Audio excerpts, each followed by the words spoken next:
Tayo na lamang ang narito, Haradanaya. Ngunit hindi pa rin tayo nakakatiyak, Alena.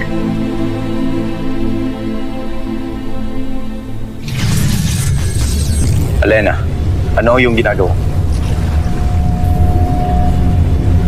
Brilyante. Pangalagaan mo kami. Bigyan mo kami ng pananggalang tubig upang manatiling lihim ang aming mapag-uusapan.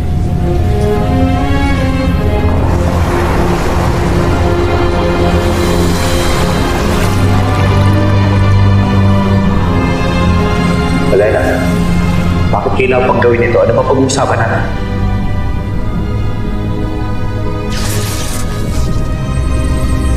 Danaya, hindi ba? Ang aking brilyante, hindi ko talaga tunay na ibinigay kay Avria.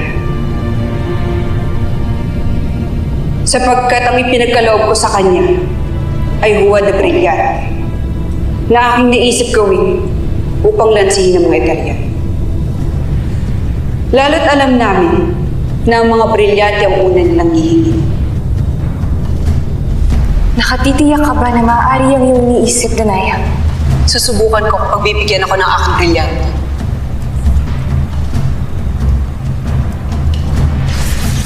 Brilyante ng lupa. Ibig kong gumawa ka ng iyong kawangis. Isang brilyante na mahihirapan ng sinuman na matuklasan na ikaw ay sa buwan. Nang sa ganun ay hindi malata ng aking pagbibigyan na siya ay aking niloloko. Maaari ba yun aking brilyante? Pagbibigyan mo ba ang aking hiling?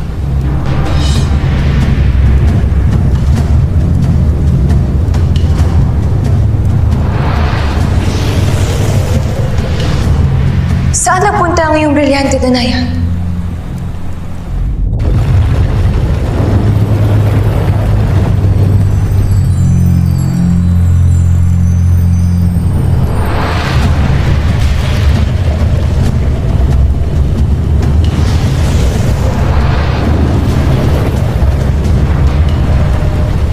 Lupa?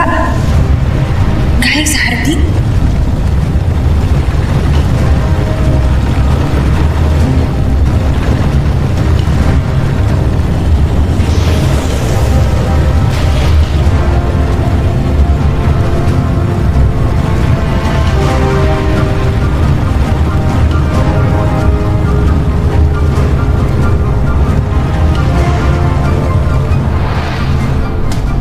At hindi nga ako binigo ng aking brilyante. Gumawa nga siya ng isang buwan mula sa kanyang sariling wangis. At ito ang ipinagkaloob ng aking kapatid kay Avria. Kahit wala kang dapat ipag-alala, Ibrahim. Lalo't ang tunay na brilyante ay ligtas. Poldre, Haradanaya, kung pinagdudahan kita.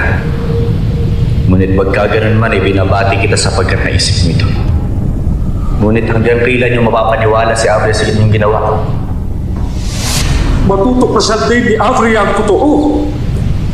Ngunit umaasa ako na kapag nangyari yun, ay nagawa na nila Emre at Cassiopeia ang kanilang nararapat na gawin upang mapalaya ang Devas sa mga kaaway ni Bathala.